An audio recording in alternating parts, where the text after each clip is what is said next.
Day number 5. Day number 5. Kazwai muri yeZimbabwe. Kusangana kwatiri kuita nhasi ira rimwe zuva. Nguva dziri kuita 6 o'clock mangwanani.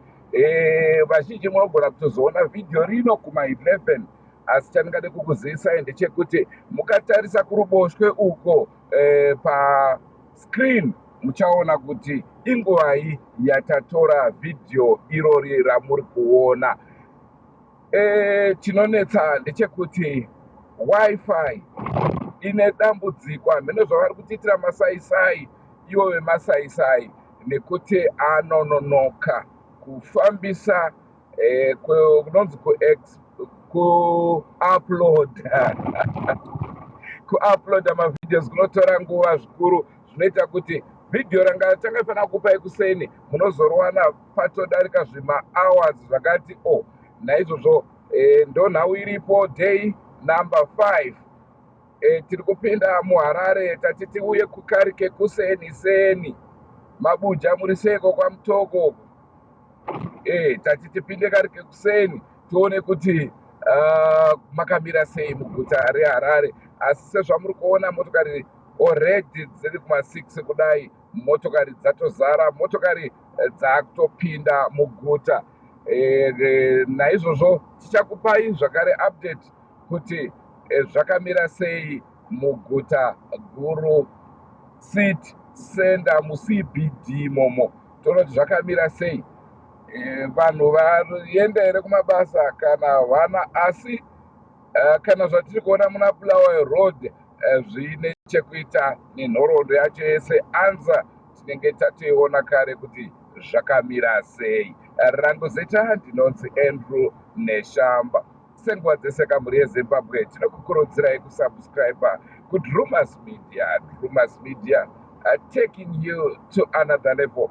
Mamuka sei kunzvimbo dzakasiyana, kumasvingo muri sei, Great Zimbabwe nemamwa kuri sei hama dzangu, Mutare, Chipinge, Chimanimani. Ndakafonerwa nevamwe mukoma ari kuChimanimani zvikanzi aiwa Drumas Media magarisa musingauye kuno, imboitai muchiuya kuno nekuti mapiro amunoita nyaya dzenyu anotifadza zvikuru. Naizvozvo imboitai muchidzoka. Ndikati aiwa tiri kuuya ikoko, takambenge tiri panyanga apa nasekuru Mukotsanjera ende tiri kudzokera futi, vakati titiuye. Naizvozvo manje tinoziva kuti munhu weseka anenge achiti daenda munoshandira mhiri kwemakungwa, asi akumhiri kwemakungwa ikoko anenge akutanga kuita kumana daenda mboenda kumusha.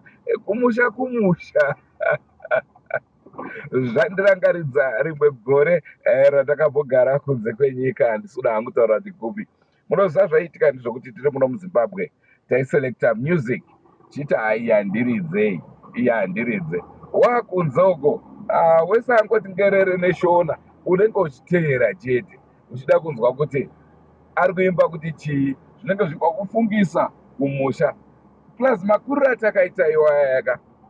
Izvozvo ukatanga kufunga kumusha kuti pachuru paipa pane mutohwe mutsubvu uri pakati. Nguva yetsubvu unotanga kufunga kuti dai ndamboenda kumusha mutsubvu uyauya, nekuti mamemories ekukura kwako anoramba achingokuhaunta. Naizvozvo ndizvo zvatoziva hangu zvinoitika kana munhu uri kunze kwenyika. Tinenge tiriko ikoko kumaNicaland province, Rusape, Makadini, Murambinda, Chivhu. Mamuka zvakanaka here muri yeZimbabwe? Tombonanga takadai pamazuva apa, pari sei pamazuva eko paChegutu, Kadoma, Kwekwe, Gweru, Midlands province. Zviri sei kwaBulawayo? Tinokumboresai mese tichivimba kuti muchatanga zuva renyu zvakanaka, muchatanga zuva renyu muchitapirirwa. Isusu seDrumas Media timire kukutapirirai, ndo basa redu kufadza muri, kufadza iwe neni, tichikupaika zviri kutora nzvimbo munyika yaBaba. Vari kunze kwenyika aiwa hatikusiyei, ndimi totozva kuti mune iya inonzi homesick, kachirwere soke kungoti dai ndiri kumusha, dai ndamboona kumusha, dai ndadzokera unenge uchingofunga kumusha. Ndosaka tichingokupai mifananidzo yekumusha misi nenguva. Mamuka sei paPretoria, South Africa, Durban, Cape Town. Ndiudze kuti muri papi mangwana ndizokwanisa kukumhoresai. KuZambia kuri sei?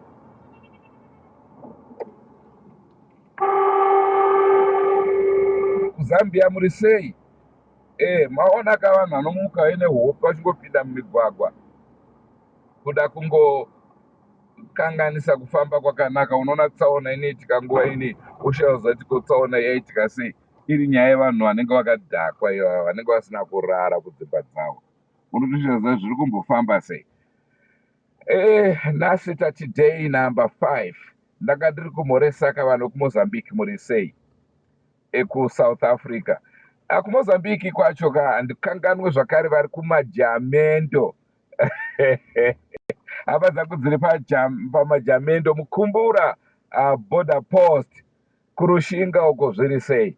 Tichibatanidza kachibva tangopinda muMozambique, Tete province, Maputo. Tinozviziva kuti muri kutiona muri ikoko. Tinoona makomenzi enyu ndoanoita kuti bva taziva kuti uko tiri kuonai. Naizvozvo tiri kukukwazisai mese kwamuri. Malawi paBlantyre apo zviri sei?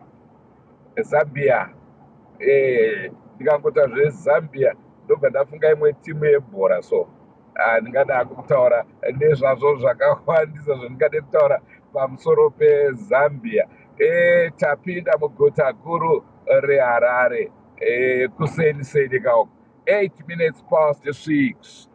8 minutes past 6 tichiroverera muguta guru reHarare. Trafiki yatovamo kare. Izvi zvinotaura kuti pakuchazonyatsoti ngwe zvinenge zvamira sei, nekuti ava ndova yakavanομukira seniso vasingakudze hope vachimukira kumabasa avo. Ndamukira kune rangu basa.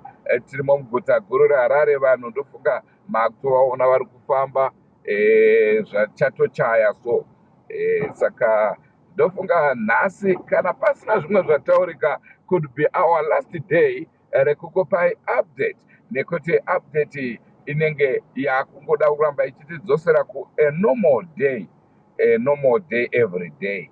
Naizvozvo tasvika pambuya neHanda statue.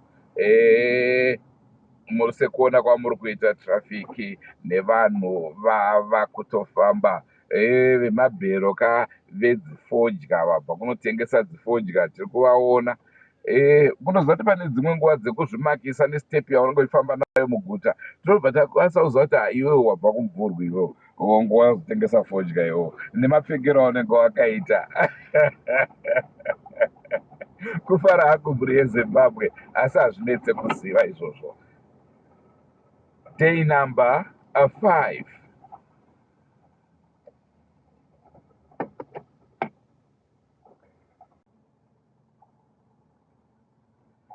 Day number 5, it's a business as usual. Kuseni kunoku 18 minutes past 6.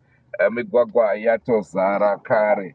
Semaonera muri kuita. Motokari dzatoma, makombe ari kumhanya. Ndofunga sekutaura kwandamboita kuti nhasi ndodhei ratingangopedzisira kukupai update, nekuti hazvina shanduko so far. It would be pointless unless taakutobatsira vetraffic waudza kuti rodhi yakati yakashata, rodhi yakati ine mota dzakadai, ine mota yafira pakati.